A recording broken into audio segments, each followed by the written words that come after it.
Eu vejo hoje o momento que a sociedade admite ter um problema social no tocante à diversidade.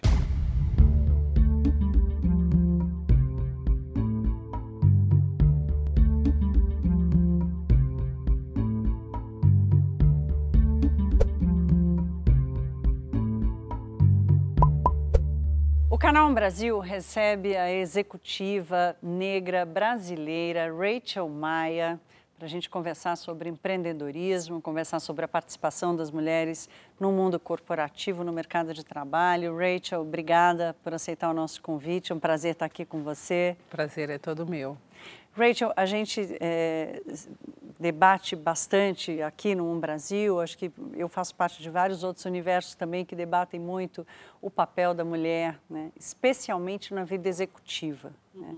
Que é ainda um desafio e que se serve de consolo mundial, não é só uma questão nacional, mas é uma questão mundial. Qual é a tua avaliação sobre esse momento que a gente está vivendo, em que o debate cresceu, mas a realidade muda muito devagar?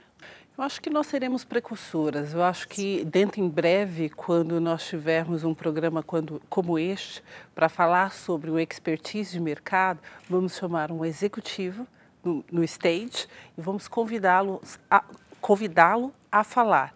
E aí nós não vamos olhar com espanto em relação ao gênero. Então, quando nós não tivermos mais espantados em função ou do gênero, da raça, eu acho que naturalmente nós vamos ter atingido um estágio diferenciado. Hoje nós ainda precisamos enaltecer o gênero e a raça em função de um mercado que não mostra um crescimento, então isso ainda choca. Enquanto os números não crescerem, não evoluírem, enquanto o meu Executive Management Board ou o meu range de 4% de executivos, né, dentro do mercado representar um gênero que dentro de uma população representa 51%, a balança não está ainda, está longe de algo razoável, né? Então eu acredito que nós podemos e devemos falar sobre o tema, mas não que seja o ponto mais importante Eu acho que nós devemos prestar atenção o quão a diversidade no gênero traz enriquecimento para a empresa como um todo. Você vê esse debate crescendo dentro do mundo corporativo? Eu acho que eu vejo, por isso que as pessoas veem cada vez mais a minha carinha estampada por aí. Porque as pessoas querem entender por muitas vezes, Thaís, como trazer essa inclusão. Não é tão simples, até mesmo falta ferramenta, você acha? Eu acho que falta discutir mais, eu acho que falta abrir mais, não ter vergonha de falar sobre o assunto, porque até ontem era um tabu você ter investidores e que esses investidores não representassem o sexo masculino. Hoje está tudo bem, mas desde que você abra, né? Então nós precisamos não só mudar a cabeça dos presidentes, mas os investidores, os presidentes, aqueles que admitem, os gestores das suas áreas, não ter preconceito sobre aquilo que não é igual. Então nós temos muito a aprender, mas eu vejo hoje o momento que a sociedade admite ter um problema social no tocante à diversidade. E como falar sobre isso, como debater, como estudar possíveis mudanças, é só falando sobre o tema. E quanto mais se falar, mais efetividade Quanto mais se falar, quanto mais se buscar índices, quanto mais se buscar informações sobre o tema. Mas você vê esse movimento que acaba tendo que ser liderado pelos homens, que são a maioria nessa comunidade executiva, você enxerga interesse genuíno deles de reconhecer mecanismos, de aplicar mecanismos, de promover as mulheres? Você enxerga esse movimento? Eu acho que não é uma regra, mas é indiscutível que existe um movimento. Eu estive compartilhando minha trajetória num evento X, que eu fui convidada, e da plateia uma pessoa levantou a mão. Quando eu vi a pessoa que levantou a mão, foi o presidente de uma grande administradora de cartão de crédito. Ele levantou a mão e nós nos tornamos amigos, ele falou, Rachel, me ensina como fazer inclusão. Um presidente super reconhecido. Um presidente que todos ali estavam sentados, parte por minha pessoa e parte por causa dele. Ou seja, ele levantou ele a mão, acaba exercendo um papel de liderança fazendo isso. Né? Ele fez um papel de influenciador. Influenciador, que exatamente. não tem problema nenhum você desconhecer. Tem problema você permanecer na ignorância. Então, ele se fez ali muito mais importante do que aquilo que eu fui compartilhar. Ele se abriu ao não saber. E como posso fazer? Aí a gente consegue fazer a coisa acontecer. Eu fiquei assim extremamente enaltecida ouvindo aquela pergunta daquela pessoa que por muitas vezes representou o meu mentor. Então, eu acho que, e vindo de presidentes do sexo masculino, essa dúvida faz com que a gestão, os líderes, se coloquem numa posição de não tem problema eu não saber. Como eu posso aprender? E hoje tem muitos movimentos aí. Eu acho que nós temos uma das grandes líderes, que é a Luísa Trajano, Sim. que faz um Ela trabalho... já conversou conosco aqui no Brasil também. Fantástico, eu faço parte, eu sou uma membro ativo, né, do Mulheres do Brasil, a qual toda terça, esse período sabático que eu estou trabalhando, sabático produtivo, a qual eu tenho muito apoio dela, eu fico no Mulheres do Brasil uma vez por semana junto com ela, trabalhando, entendendo de que forma a gente não crie só projetos, mas que a gente aplique tal e veja como ele se torna efetivo nos KPIs, nos índices, porque muitas vezes se cria vários projetos, mas os índices não se movem. Claro, porque não passa a ser passa a ser um objetivo assumido, um compromisso. Né? Exatamente. E ter essa consciência que somos todos aradores, né, para que alguém venha e plante e para que alguém venha e colha, são no mínimo gerações distintas que eu estou falando, mas é necessário iniciar. Claro. Caso contrário, a gente não faz base sólida. Então, nós estamos iniciando esse arado. Que bom.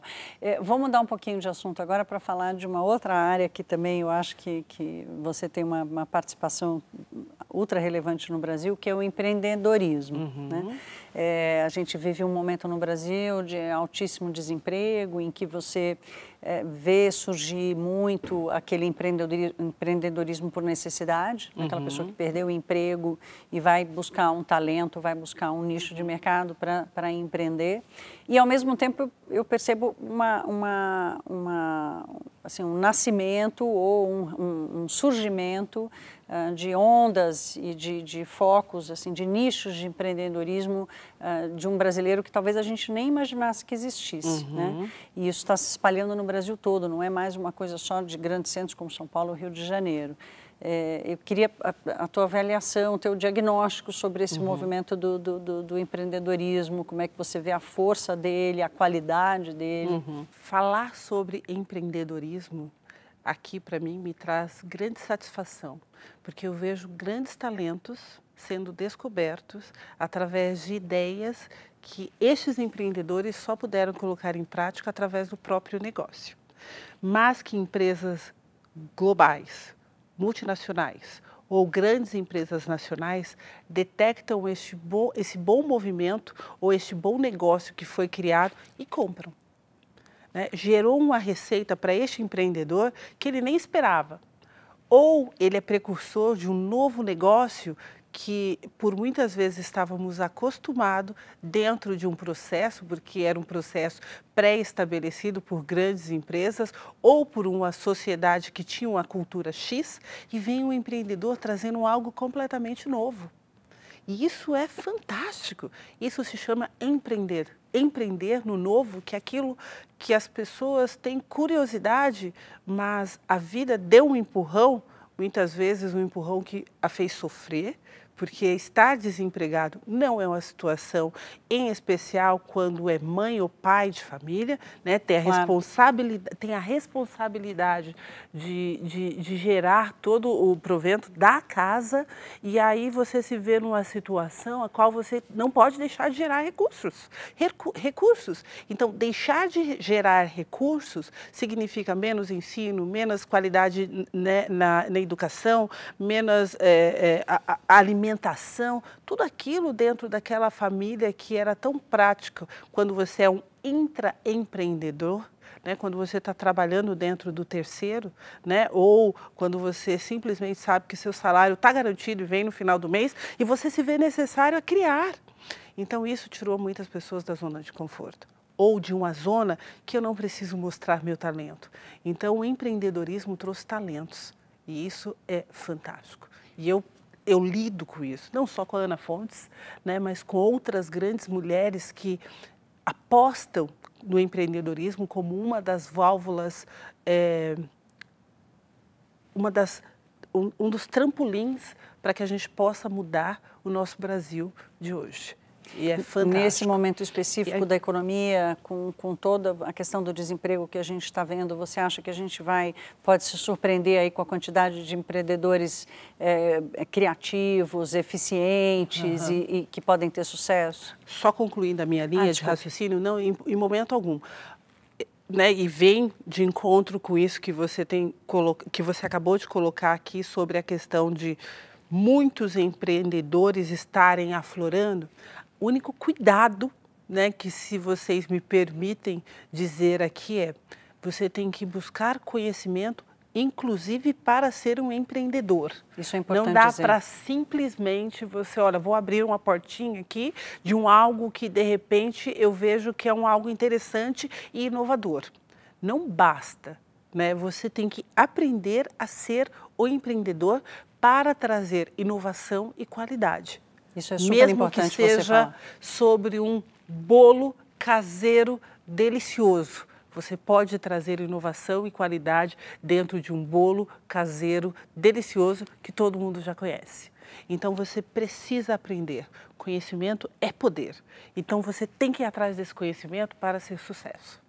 Voltando um pouquinho ainda sobre o nosso momento brasileiro, como é que você está vendo esse momento que a gente está vivendo hoje, tanto da economia quanto especialmente da política? Parece que a gente está numa encruzilhada, é isso? Você foi tão querida, Thaís, falando, parece que nós não estamos numa encruzilhada, nós estamos num dos piores pontos da rua, né, dessa grande avenue que nós chamamos de política.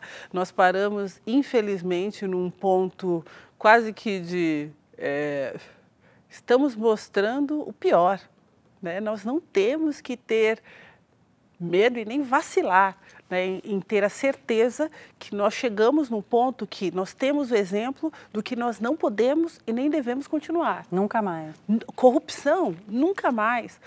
Políticos que não dão conta do recado, sabe, nós temos que colocar um grande X, nós temos que ter a memória mais ativa, lembrar aquele deputado, senador e presidente que nós elegemos. Nós votamos e no dia seguinte a gente já esquece o nome. Eu sei de todos os candidatos que eu votei. Eu sou uma das penteiras que fico mandando e-mail. Eu sou uma dessas.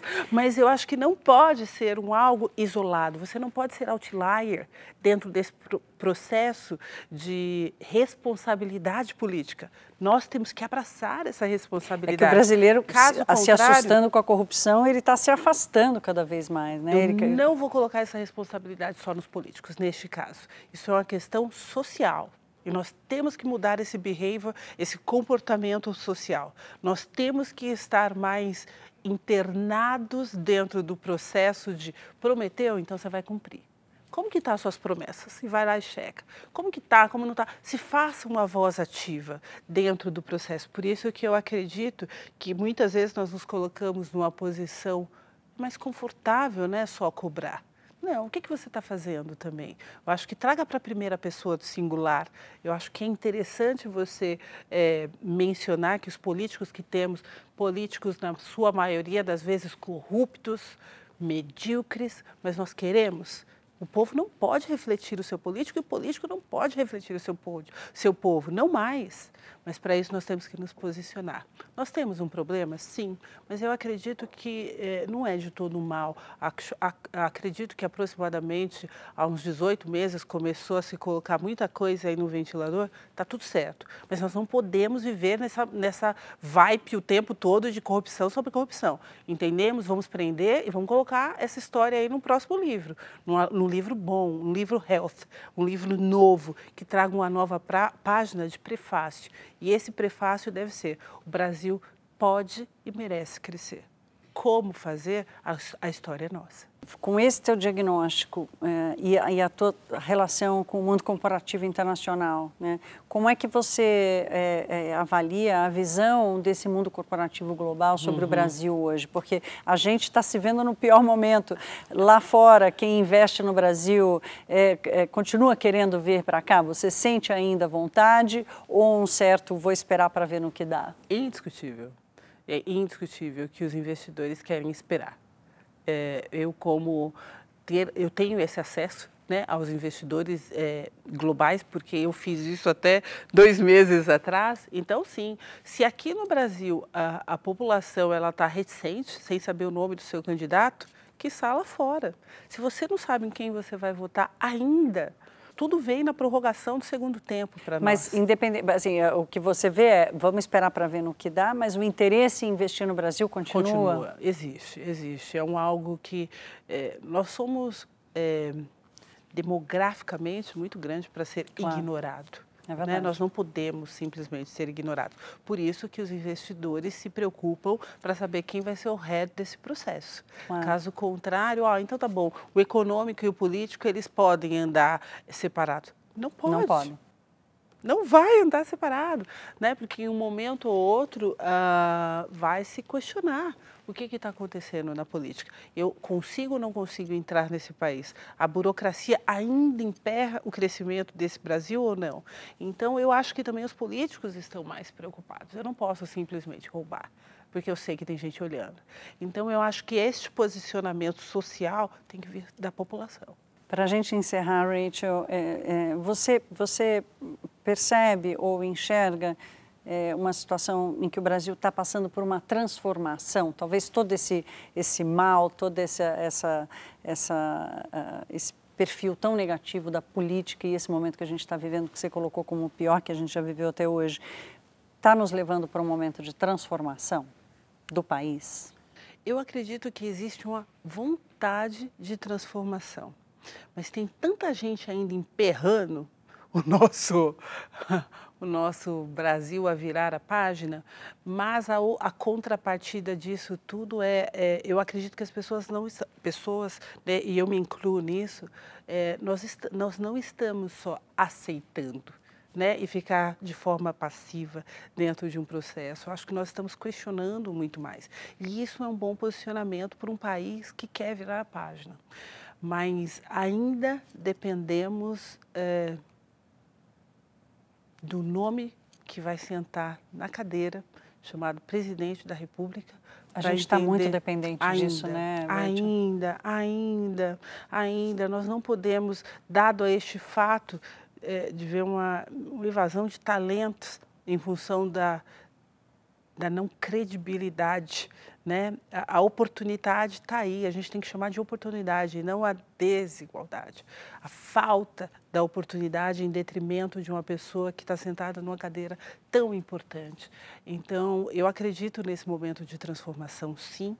Não acho que não acredito no imediatismo, eu acredito que é o medium long term.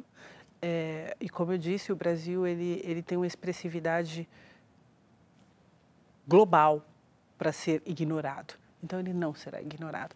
Pode ser que passe um pouquinho mais de tempo, mas a transformação não é opcional. Ou você aceita ou você está fora do jogo. Tá bom, Rachel. Super obrigada pela conversa, foi muito boa. Obrigada por receber o Brasil. Prazer foi todo meu estar aqui no canal Brasil. Eu acho que é muito importante compartilhar, mas eu me sinto muito honrada de vocês terem me considerado a estar sentada aqui nesse momento, compartilhando um pouco mais. Tá bom, obrigada. Obrigada.